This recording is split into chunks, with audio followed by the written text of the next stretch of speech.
The gunshot that rang out across the dusty main street of San Antonio, Texas, in the summer of 1882 was not meant for Catherine Eleanor Ashford, but it changed her life forever nonetheless. Catherine pressed herself against the wooden post outside the general store, her emerald silk dress now powdered with Texas dust, her heart hammering against her ribcage as two men exchanged fire near the saloon across the street. She had been warned by her father, railroad tycoon Edmund Ashford, never to venture into town without an armed escort, but the suffocating restrictions of her gilded cage had driven her to rebellion that sweltering afternoon. Now, at 20 years old, she wondered if her desperate bid for a taste of freedom would cost her everything. The shooting stopped as suddenly as it had begun. One man lay motionless in the dirt.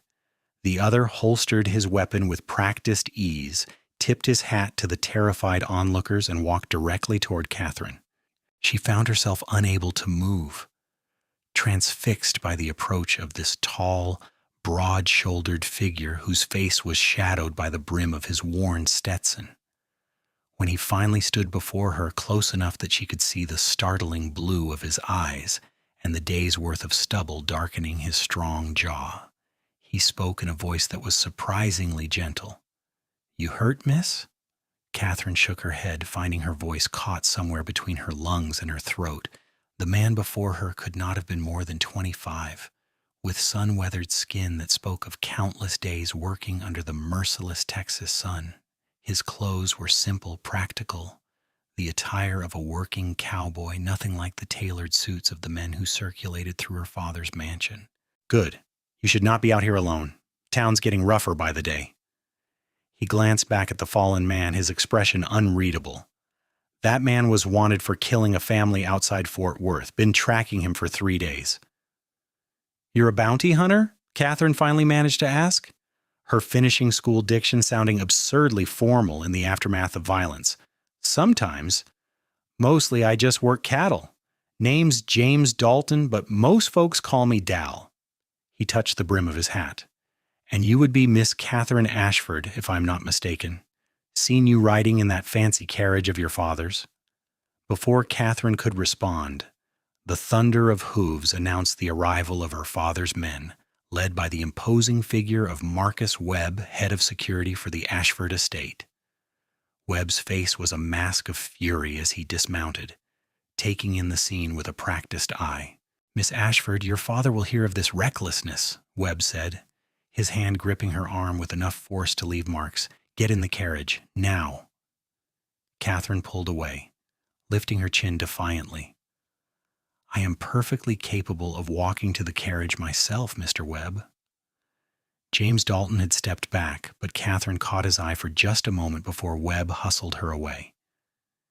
In that brief exchange, something passed between them, something that felt like recognition, as though two lonely souls had somehow identified each other across an impossible divide. The ride back to the Ashford estate was conducted in tense silence. Catherine stared out the window at the sprawling Texas landscape, the endless sky that seemed to promise freedom while her life offered only restrictions.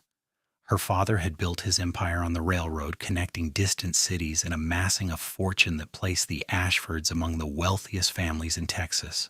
But wealth, Catherine had learned, was its own kind of prison. Edmund Ashford was waiting in his study when Catherine arrived home. He was a tall man in his 50s, with silver hair and the kind of commanding presence that made men instinctively defer to him. His face, usually stern, was now thunderous with rage. "Do you have any idea what could have happened to you today?" he began, his voice deceptively quiet. "Do you understand that there are men in this territory who would pay a king's ransom to get their hands on an Ashford? That your thoughtless actions endangered not only yourself, but also the men I sent to retrieve you?" "I only wanted to see the town, Father. I am 20 years old, and I have seen nothing of the world beyond these walls and the carefully chaperoned social events you deem appropriate." "You are a woman of considerable means and breeding, Catherine. The world out there is dangerous, dirty, and entirely unsuitable for someone of your station." Edmund moved to his desk, pouring himself a measure of bourbon. "This rebellion of yours ends now. I have made arrangements for you to marry Charles Whitmore. The engagement will be announced at the end of the month."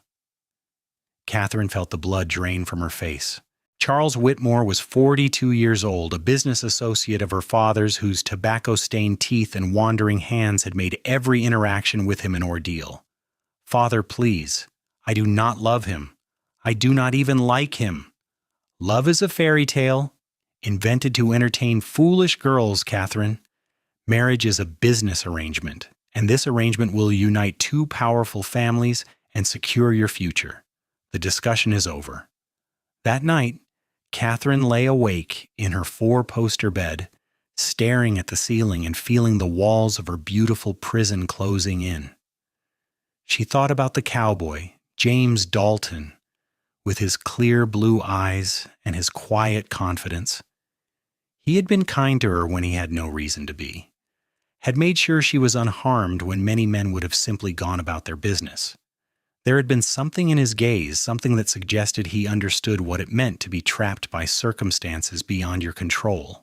The following weeks passed in a blur of wedding preparations that Catherine wanted no part of. Seamstresses came and went, measuring her for gowns she would never want to wear.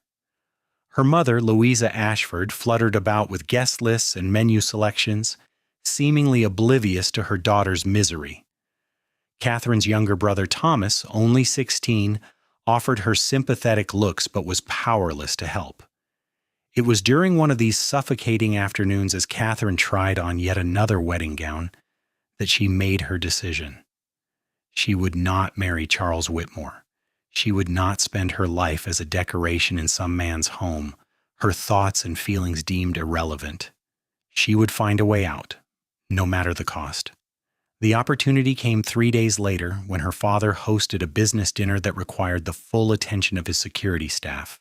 Catherine waited until the house was filled with cigar smoke and the sounds of men discussing railroad expansion, then slipped out through the kitchen, taking only a small bag with a few essential items and what money she had managed to hide away over the years. The night was warm, filled with the sound of cicadas and the distant howl of coyotes. Catherine had taken one of the simpler day dresses from her wardrobe, something that would not immediately mark her as wealthy, though the quality of the fabric would still give her away to discerning eyes. She made her way on foot toward town, knowing that taking a horse would trigger an immediate alarm. She had walked for perhaps an hour, her soft leather boots raising small clouds of dust with each step, when she heard the sound of a horse approaching. Catherine's heart seized with panic. If her father's men had discovered her absence already, she would be dragged back and probably locked in her room until the wedding day. But the rider who emerged from the darkness was not one of her father's security detail. James Dalton brought his horse to a stop beside her, leaning forward in his saddle with an expression of concern mixed with something that might have been admiration. "Miss Ashford, you are either very brave or very foolish to be out here alone at night." "Perhaps both," Catherine replied, surprised by the steadiness of her own voice, "and I would prefer if you called me Catherine." James dismounted, and for a moment they simply looked at each other in the moonlight. Catherine had imagined this man more than she cared to admit over the past few weeks, had found herself looking for him in town on the rare occasions she was allowed to venture out with proper escort. "You are running away," James said. It was not a question. "I am running towards something. Freedom, independence, a life of my own choosing. I have not entirely worked out the details yet." A smile tugged at the corner of James's mouth. "Well, Catherine, I cannot claim to know much about your world of fancy parties and business arrangements, but I do know that a woman alone on foot in this territory will not last long. Where were you planning to go?" "I was hoping to reach town, find work perhaps. I can read and write. I can keep accounts. Surely someone would hire me." James shook his head slowly. "You show up in San Antonio, the daughter of Edmund Ashford, trying to find work, and you will be back in your father's house within an hour. Everyone knows who you are, and your father's reach extends far in this part of Texas." Catherine felt tears of frustration prickling at her eyes, but she refused to let them fall. "Then what do you suggest? Mr. Dalton? That I simply accept my fate? Marry a man I despise and live out my days as a pretty ornament in his home? I suggest, James said carefully, that if you are serious about this, you need help from someone who knows how to disappear in this territory. Someone who can teach you what you need to know to survive out here. And are you offering to be that person? James was quiet for a long moment, and Catherine could see the internal struggle playing out across his features. Finally, he said, I am offering yes, but you need to understand what you would be giving up. No more silk dresses, no more soft beds, no more servants to attend to your every need. Life out here is hard, Catherine. It is dust and sweat and hunger and danger, and if your father finds out I helped you, he will likely have me killed. Why would you risk that for me? You do not even know me. James met her eyes, and in his gaze Catherine saw something that made her breath catch, because I know what it is like to feel trapped. My father was a rancher who lost everything to men like your father, men who bought up land and water rights and squeezed out the small operators. He drank himself to death when I was 17. I have spent the past 8 years working for other men, building nothing of my own, going where the work takes me. I look at you and I see someone fighting for the same thing I want. A chance to live life on your own terms. Catherine made her decision in that moment, standing on a dusty Texas road under a canopy of stars. Then I accept your help, James Dalton, and I will work hard to prove that I am not the spoiled socialite you might think me to be. James extended his hand, and when Catherine placed hers in it, she felt the calluses earned through years of hard work so different from the soft hands of the men in her social circle. He helped her up onto his horse, then mounted behind her, his arms coming around her to hold the reins. Catherine felt the solid warmth of him at her back and tried to ignore the way her heart raced at the proximity. They rode through the night, leaving the lights of San Antonio behind. James explained that he had a small cabin about 2 days' ride north, in rougher country where her father's men were less likely to search. It belonged to a friend who was working a cattle drive in Montana and would not return for months. They could stay there while Catherine learned the skills she would need and while they figured out a longer-term plan. As dawn broke over the Texas landscape, painting the sky in shades of gold and crimson, James guided the horse off the main trail onto a smaller path that wound through scrub brush and mesquite trees. Catherine was exhausted, her body aching from hours in the saddle, but she refused to complain. She had chosen this path, and she would see it through. They stopped around midday at a small creek to rest the horse and refill their canteens. Catherine knelt by the water, splashing her face and drinking deeply, aware that she must look a fright with her hair coming loose from its pins and dust coating her dress. When she looked up, she found James watching her with an expression she could not quite read. "What is it?" she asked. "I am just trying to figure you out, Catherine Ashford. Most women raised the way you were would have given up by now, would have demanded to be taken back home." "I am not most women," Catherine replied more sharply than she intended. "I am sorry, I am tired and sore, and probably more frightened than I want to admit. But I meant what I said. I want to do this." James nodded, then opened his saddlebag and pulled out some dried beef and hardtack. "It is not fancy, but it will keep you going." They ate in companionable silence, and Catherine found herself studying James when she thought he was not looking. There was something inherently good about him, she decided, an honesty that shone through in everything he did. He had saved her that day in town, had killed a dangerous man without hesitation, yet he had been gentle with her, respectful of her even when she was acting rashly. "Tell me about your life," Catherine said after a while. "What you do when you're not rescuing foolish rich girls who run away from home."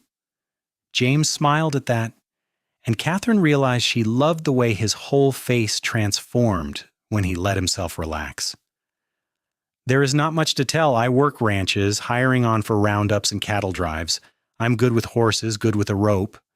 Sometimes I track men for bounty when the money is worth it. I have a little bit saved up, thinking maybe one day I could buy my own land, start my own herd. Nothing like your father's empire, just something that would be mine." "That sounds wonderful," Catherine said softly. To build something of your own, to be beholden to no one. That is the dream anyway. James stood, brushing off his pants.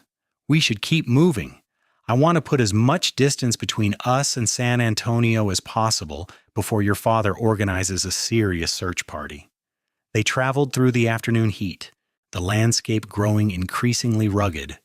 Catherine's thoughts drifted to her family, wondering when they would discover her absence, imagining her father's rage and her mother's tears. Thomas would understand, she hoped. She had left him a letter, hidden where only he would find it, trying to explain why she had to leave. By the time the sun began to set, painting the western sky in brilliant oranges and purples, Catherine was swaying in the saddle with exhaustion. James's arm tightened around her waist, steadying her. Just a bit farther, he said softly, his breath warm against her ear. There is a good place to camp just ahead. The campsite James chose was a small clearing protected by rocks on 3 sides with a good view of the surrounding area.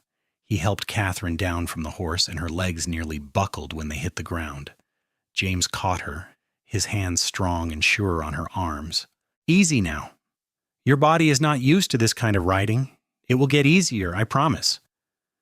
He showed her how to gather wood for a fire while he tended to the horse, and Catherine threw herself into the task with determination. She would prove she could do this, that she was stronger than anyone gave her credit for. By the time she had collected an armful of suitable branches, her dress was torn in 2 places and her hands were scratched, but she felt a surge of pride at accomplishing something entirely on her own. James built the fire with practiced efficiency, and soon they were warming beans in a small pot he had packed in his saddlebag. The meal was simple but tasted better than any elaborate dinner Catherine had eaten at her father's table, perhaps because she had earned it through her own efforts. As darkness fell and the stars emerged in their thousands overhead, Catherine found herself relaxing for the first time in weeks. The fire crackled between them, and James passed her a blanket from his bedroll. You should try to get some sleep, he said. Tomorrow will be another long day of riding. James, Catherine said, pulling the blanket around her shoulders, why are you really doing this? There must be easier ways to make an enemy of my father. He was quiet for a long time, staring into the flames. When he finally spoke, his voice was low and thoughtful. I have been alone for a long time, Catherine. I am not lonely, exactly, but I have not had much reason to care about anything beyond my next job, my next meal. When I saw you that day in town, when I looked into your eyes, I saw something I recognized, a wildness, a refusal to accept the life that had been chosen for you. And then I saw that man grab you, saw the way they treated you like property to be controlled, and something in me just rebelled against it. Catherine felt her throat tighten with emotion. No one has ever seen me that way before. To my parents, I am an asset to be managed. To the men they parade in front of me, I am a prize to be won. You are the first person who has treated me like I might actually be capable of making my own choices. You are more than capable, Catherine. You just need the chance to prove it to yourself. They sat in comfortable silence for a while longer, until Catherine's eyelids grew heavy and she found herself nodding off despite her intention to stay awake. She was dimly aware of James gently taking the blanket and spreading it on the ground for her, then covering her with his coat. His kindness made her heart ache in the most wonderful way. The second day of travel was harder than the first. Catherine's entire body screamed in protest every time the horse moved, but she gritted her teeth and endured. James was patient with her, stopping more frequently than he probably needed to, making sure she drank enough water and stayed in the shade when they rested. Late in the afternoon, they finally reached the cabin James had told her about. It was small and rough, built from weathered logs with a single window and a stone chimney, but to Catherine it looked like paradise. James helped her down from the horse, and this time when her legs gave out, he simply caught her up in his arms and carried her inside, setting her down gently on the single bed that occupied one corner of the room. You rest, he said firmly. I will bring in supplies and tend to the horse. Catherine wanted to argue, to prove she could pull her own weight, but her body had other ideas. Within minutes of lying down, she was asleep, falling into a deep, dreamless slumber that lasted until the next morning. When she woke, sunlight was streaming through the window, and she could smell coffee and something cooking. Catherine sat up, wincing at the soreness and muscles she had not known she possessed, and looked around the cabin properly for the first time. It was sparse but clean, with a small table and 2 chairs, a pot-bellied stove, and shelves lined with basic supplies. James stood at the stove, his back to her, and Catherine took a moment to simply observe him. He had removed his vest and rolled up his shirt sleeves, and she found herself noticing the way his muscles moved beneath the fabric as he worked. "Good morning," she said, her voice still rough with sleep. James turned, a smile lighting his face. "Good morning. How are you feeling?" "Like I have been trampled by a herd of cattle, but I will survive." Catherine stood, smoothing down her ruined dress self-consciously. "I should help with breakfast." "Already done. Come eat." The meal was eggs and bacon, simple but perfectly cooked, and Catherine ate with an appetite that would have scandalized her mother. As they ate, James outlined his plan for the coming weeks. "First, we need to do something about your appearance. Anyone looking for you will be searching for a woman in a fancy dress. We will ride into the nearest town tomorrow. It is small enough that news might not have reached there yet, and I can get you some proper clothes. After that, I will teach you what you need to know to survive out here. How to ride properly, how to shoot, how to build a fire and find water and live off the land." "You truly believe I can learn all of that?" Catherine asked. "I know you can. You're one of the strongest people I have ever met, Catherine. You just have not had the chance to discover that about yourself yet." Over the following days, Catherine threw herself into learning with a determination that surprised even her. James was a patient teacher, showing her how to saddle a horse, how to mount and dismount properly, how to control the animal with subtle shifts of her weight and gentle pressure from her legs. Her hands blistered and bled until calluses formed. Her skin darkened from long hours in the sun. The soft socialite began to disappear, replaced by someone harder, more capable. James taught her to shoot, starting with tin cans lined up on a fence post. Catherine's first attempts were laughable, the revolver kicking in her hands, and the shots going wild, but she persisted. After a week of practice, she could hit 5 out of 6 cans consistently. In the evenings after the work was done, they would sit outside the cabin and talk. Catherine told James about her childhood, about feeling like a bird in a gilded cage, always watched, always judged, never allowed to simply be herself. James shared stories of his years working ranches across Texas, of the hard men and harder conditions, but also of the beauty he had found in the work, the satisfaction of a job well done. As the days turned into weeks, Catherine became aware of a shift in their relationship.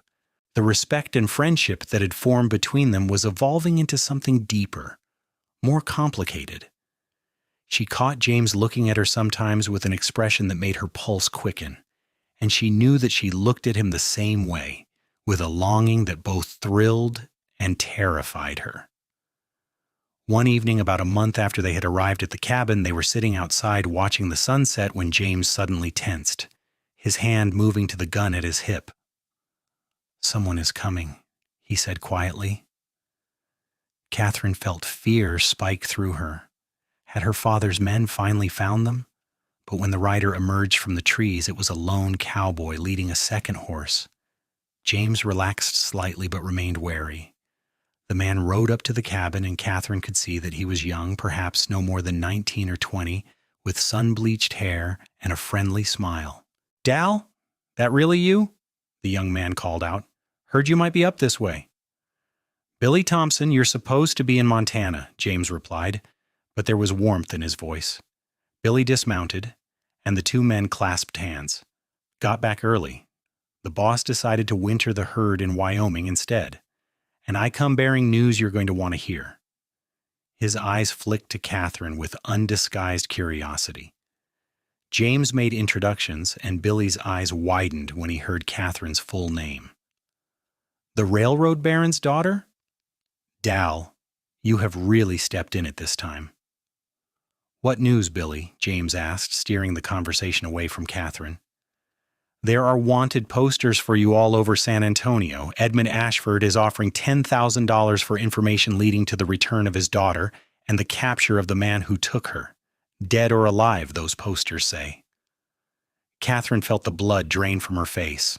$10,000 was a fortune, more money than most men would see in a lifetime of hard work.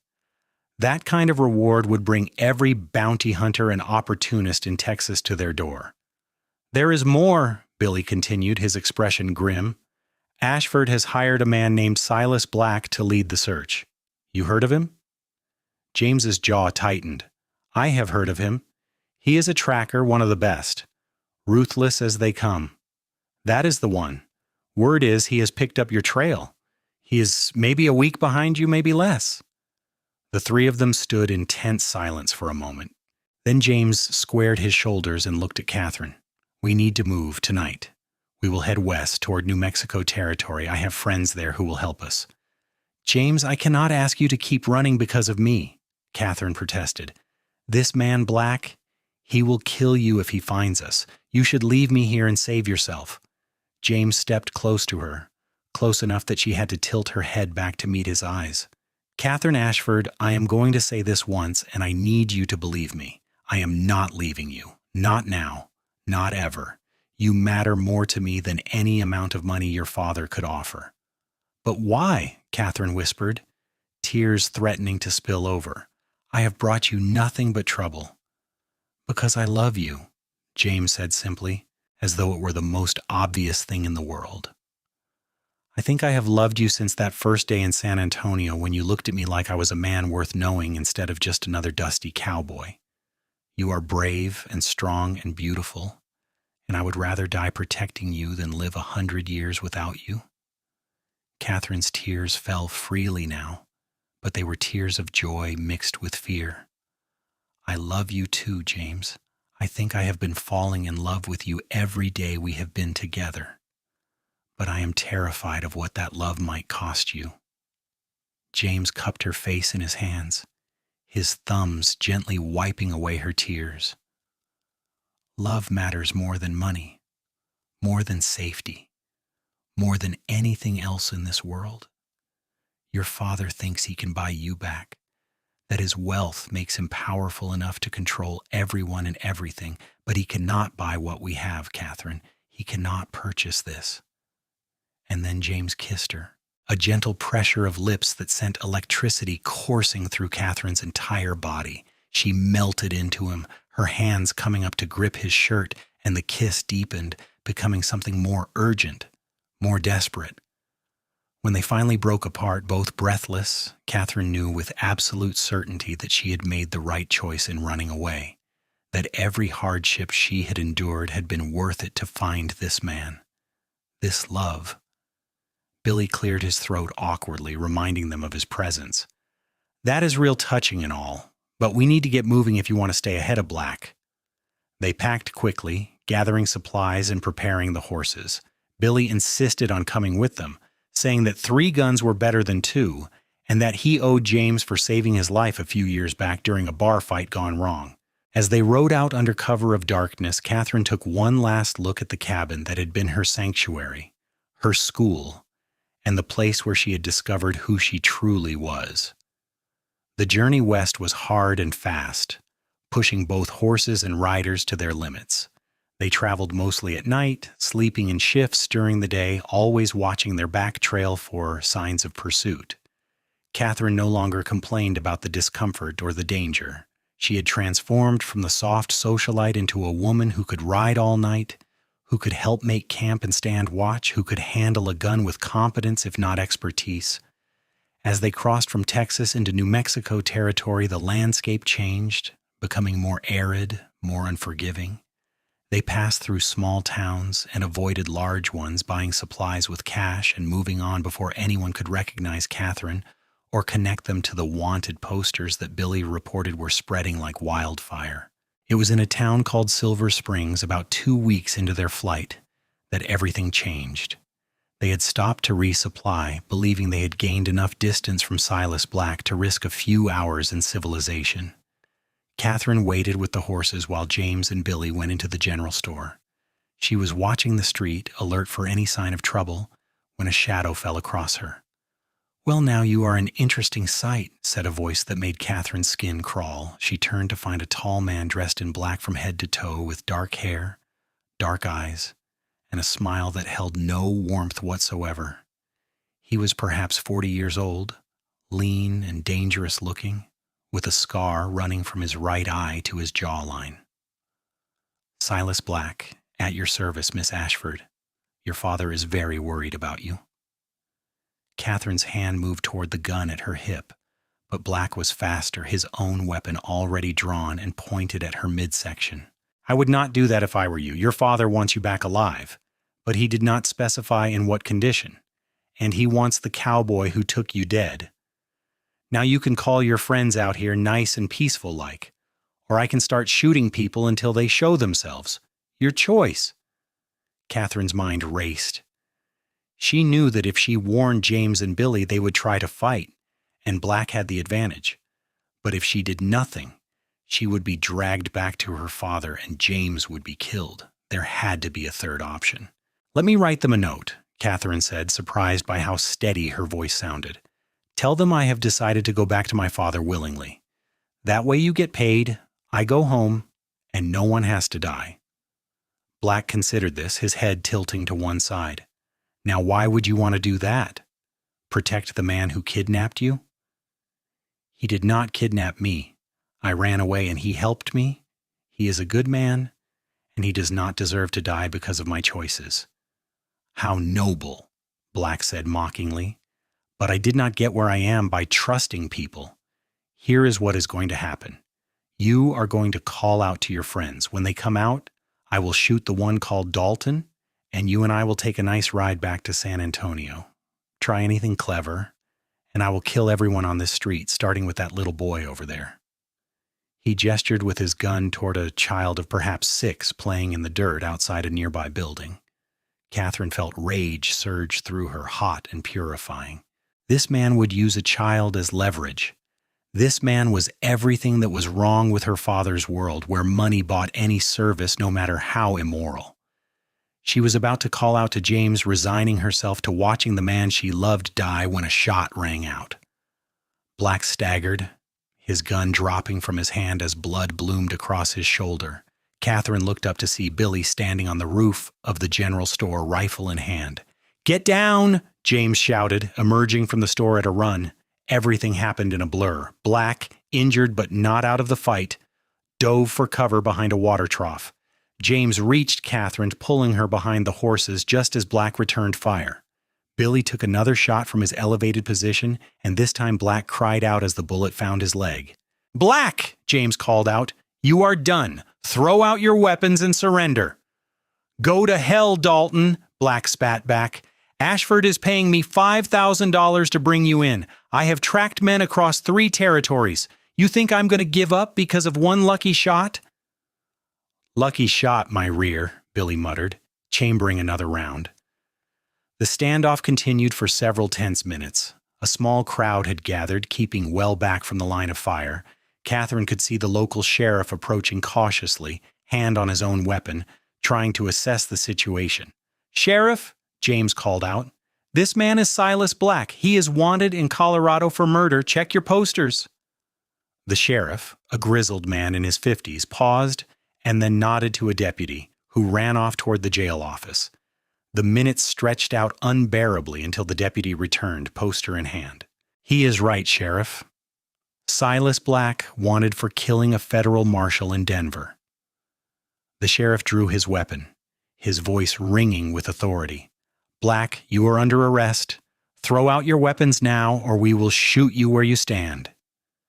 There was a long moment where Catherine was not sure what Black would do. Then slowly his guns came sliding across the dirt, followed by his hands raised in surrender. The sheriff and his deputies moved in, hauling Black to his feet, despite his injuries, and dragging him away toward the jail. James turned to Catherine, his hands running over her arms, her face checking for injuries. "Are you hurt? Did he touch you?" "I am fine, James. I am fine." Catherine threw her arms around his neck, holding him close and feeling the rapid beating of his heart against her chest. Billy climbed down from the roof, grinning despite the gravity of what had just occurred. "Well, that was exciting. Anyone else hungry? I could eat a horse." Despite everything, Catherine found herself laughing. The sound slightly hysterical, but genuine. They had survived.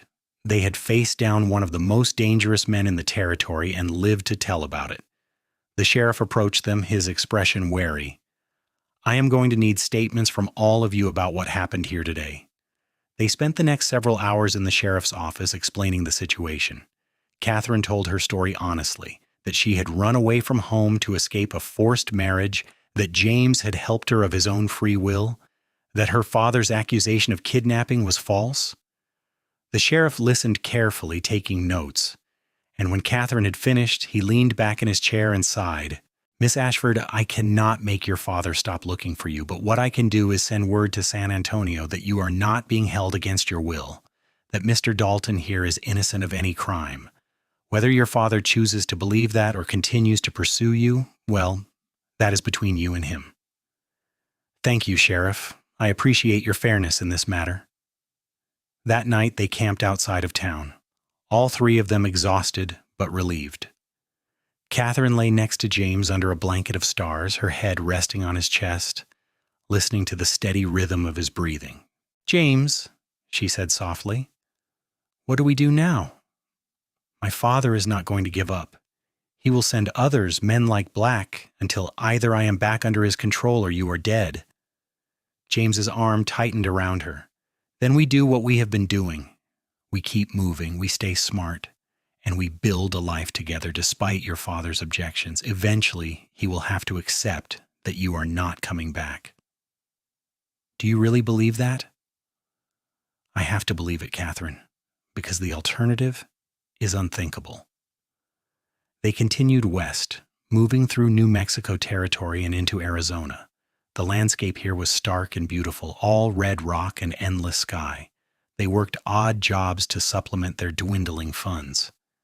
James hired on at ranches, and Catherine discovered she had a talent for working with horses. Billy stayed with them, becoming a loyal friend and protective brother figure. Months passed, and gradually the tension eased. There were no more encounters with bounty hunters, no more signs of pursuit. They settled for a while in a small town called Redemption, where the sheriff was a fair man and the people asked few questions. James found steady work at a nearby ranch, and Catherine took a job at the local school, teaching the children of farmers and ranchers to read and write. It was in Redemption that James came to her one evening, nervous in a way she had never seen him before. They were walking along the creek that ran behind the town, the setting sun painting the water gold and orange. "Catherine," James began, then stopped, running a hand through his hair in frustration. "I am not good with fancy words, and I do not have much to offer you. No mansion, no fortune, no social standing." "James, what are you trying to say?" He dropped to one knee in the soft grass, pulling a simple gold band from his pocket. "What I have is love. More love than I knew I was capable of feeling. You have made me believe in the possibility of happiness, of building something real and lasting. Catherine Ashford, will you marry me? Will you take a chance on a poor cowboy who thinks you are worth more than all the money in the world?" Catherine felt tears streaming down her face as she dropped to her knees in front of him, taking his face in her hands. "Yes, James Dalton. Yes, I will marry you. I would rather have a lifetime of struggling alongside you than all the luxury my father's money could buy." They were married a week later in the small church in Redemption, with Billy as James's best man and the schoolmistress as Catherine's witness. Catherine wore a simple cotton dress, and James had borrowed a suit coat that was slightly too big for him. There were no fancy guests, no elaborate reception, no orchestra playing waltzes. But when the preacher pronounced them husband and wife, when James kissed her with such tenderness and passion that the small congregation broke into applause, Catherine knew that this was what true happiness felt like. The first year of their marriage was not easy. They rented a small house on the outskirts of Redemption, and money was perpetually tight. Catherine learned to cook, to clean, to do all the things she had once taken for granted that servants would handle. Her hands grew rough from work, her skin perpetually sun-touched. But she had never been happier. James saved every penny he could, dreaming of the day when they could buy their own land, start their own ranch. Catherine continued teaching, loving the work and the way the children looked up to her. In the evenings, she and James would sit on their small porch watching the sun set and making plans for the future. It was almost 18 months after they had married when the letter arrived. Catherine recognized her brother Thomas's handwriting immediately, and her hands shook as she opened it. The letter was long and detailed. Thomas wrote that their father had suffered a stroke 6 months earlier and had been left partially paralyzed. The experience had changed him, Thomas said. Edmund Ashford had become obsessed with making peace with Catherine, with seeing his daughter one last time before he died. He had called off the search, had torn up the wanted posters, had even broken Catherine's engagement to Charles Whitmore. He wanted only for Catherine to come home, if not to stay then at least to visit, so he could apologize for the way he had treated her. Catherine read the letter 3 times, trying to process the information. James found her sitting at their kitchen table, tears running down her face. "What is it? What has happened?" he asked, immediate concern in his voice. Catherine handed him the letter, watching his face as he read.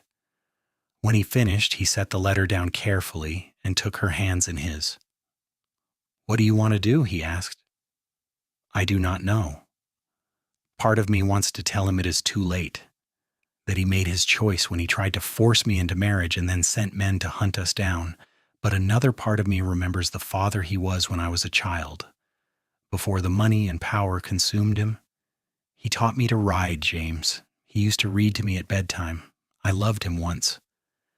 "Then we should go," James said simply. "We will go to San Antonio together, and you can see your father. Whatever happens, we will face it together." The journey back to San Antonio felt surreal. Catherine had left as a runaway, hunted and desperate.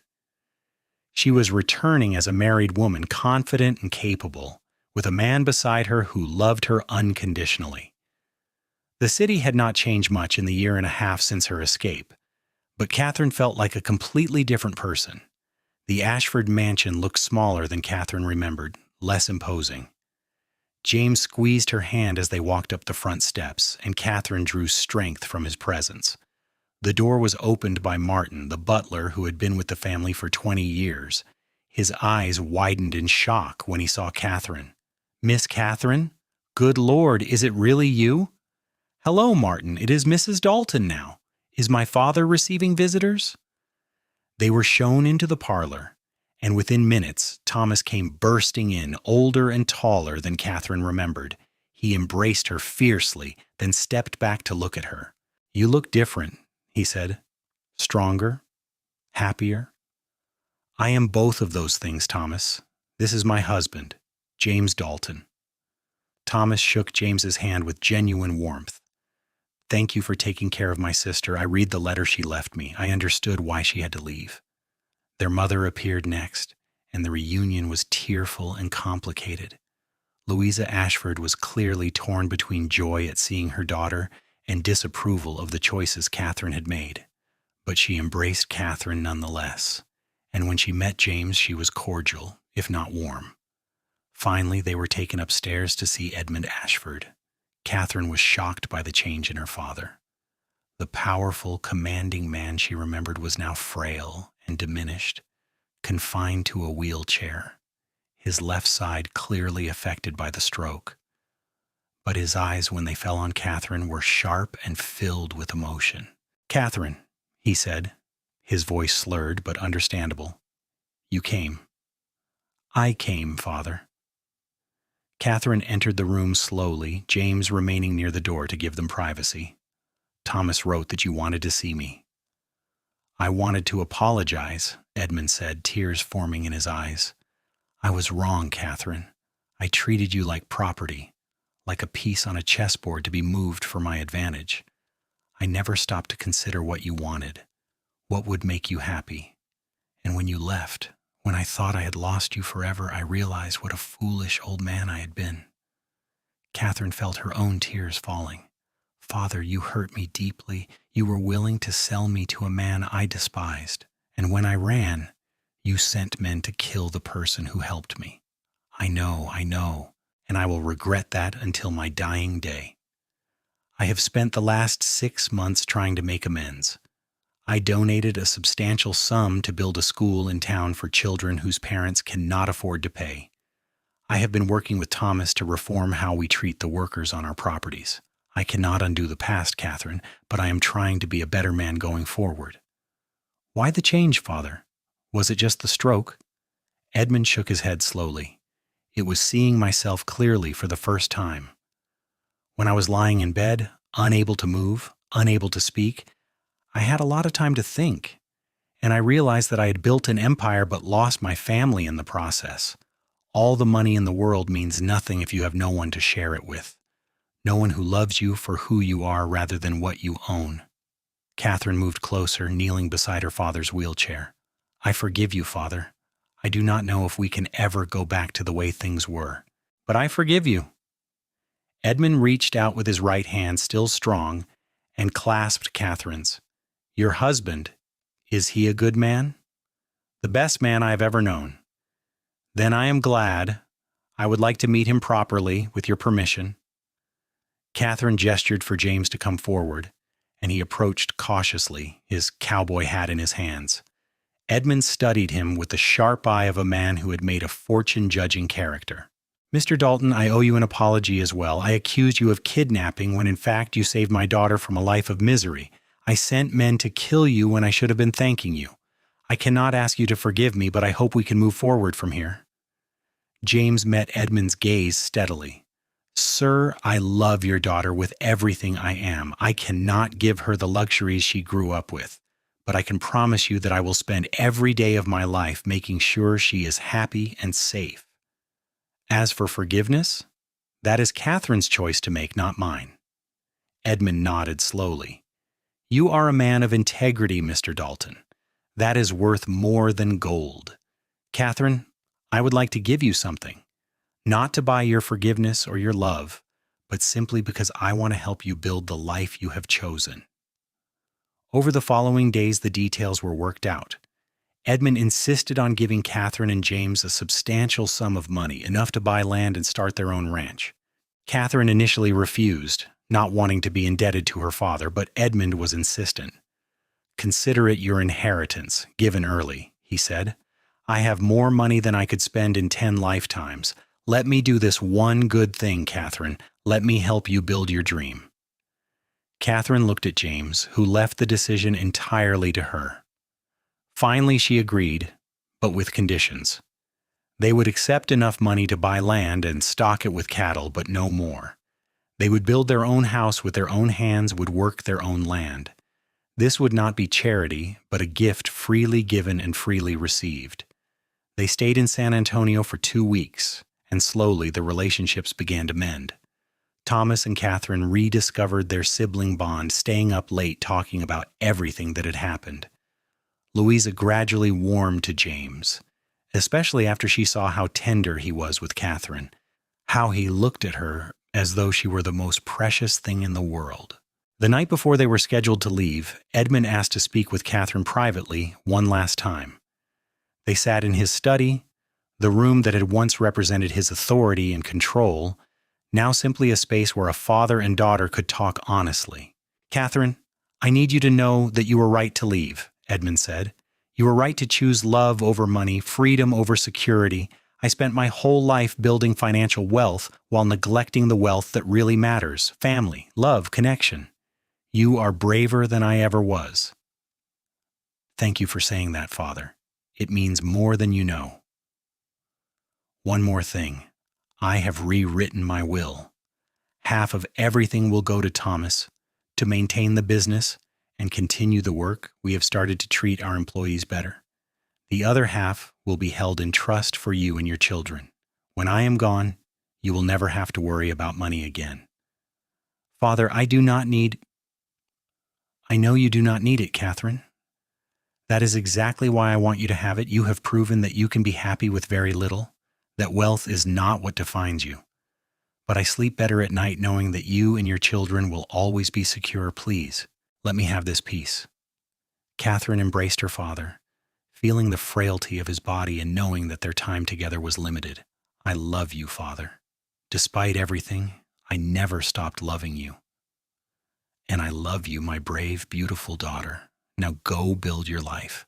Come visit when you can and write to your mother. She misses you terribly, even if she has trouble expressing it." Catherine and James left San Antonio with a bank draft, emotional closure, and a sense of possibility. They traveled north into the Texas hill country, searching for the perfect place to start their ranch. They found it in a valley with good water, rich grassland, and enough timber to build. The nearest town was a day's ride away, far enough for privacy but close enough for supplies and community. They named the ranch Hope Valley, and they poured everything they had into building it. James designed the house himself, a sturdy structure that would weather any storm. They hired a few men to help with the heavy work, but James and Catherine did most of it themselves. Billy showed up one day with his possessions in a saddlebag, announcing that if they would have him, he would like to stay on as a permanent hand. The first year was brutal, filled with back-breaking work and more challenges than Catherine could have imagined.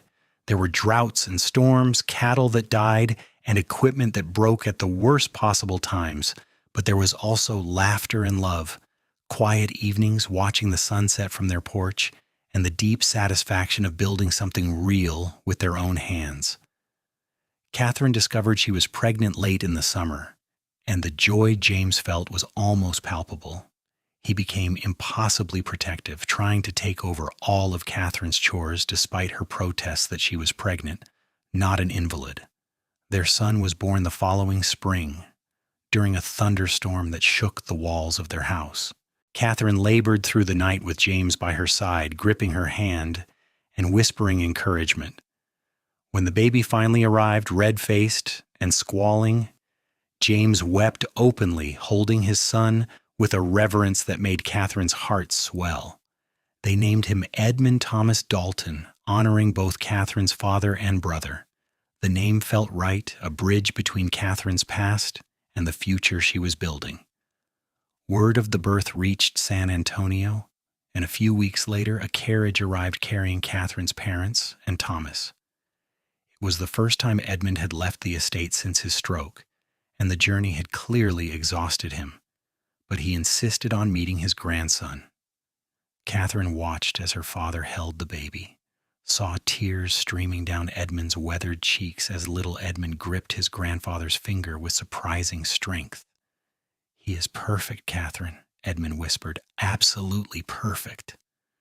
That visit marked a new chapter in the family's relationships. Edmund and Louisa began visiting regularly, and Catherine and James made trips to San Antonio several times a year. Thomas became a frequent visitor to Hope Valley, loving the ranch life and often helping with the work during his stays. The ranch prospered. James proved to be an excellent rancher with a gift for breeding quality cattle and managing the land sustainably. Catherine kept the books and managed the household, and together they built a life that was rich in all the ways that mattered. 3 years after Edmund was born, they welcomed a daughter they named Sarah. She had her mother's dark hair and her father's blue eyes, and she was fiercely independent from the moment she took her first steps.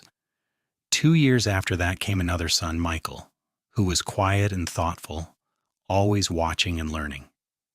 Edmund Ashford passed away peacefully in his sleep 5 years after Catherine's return to San Antonio. His funeral was attended by hundreds, but Catherine remembered him privately, thinking of the man who had found redemption at the end of his life, who had learned that love mattered more than money, that family was the only wealth that truly endured.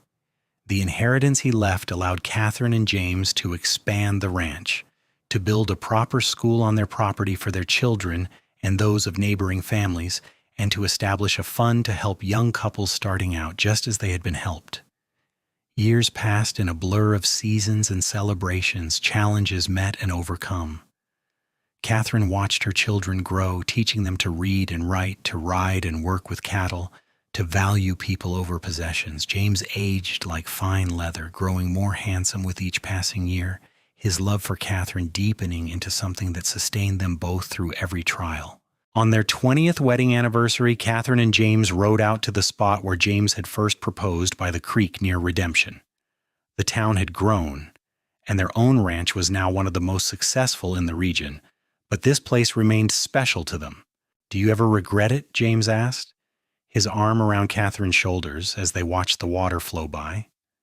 "Giving up the life you could have had?"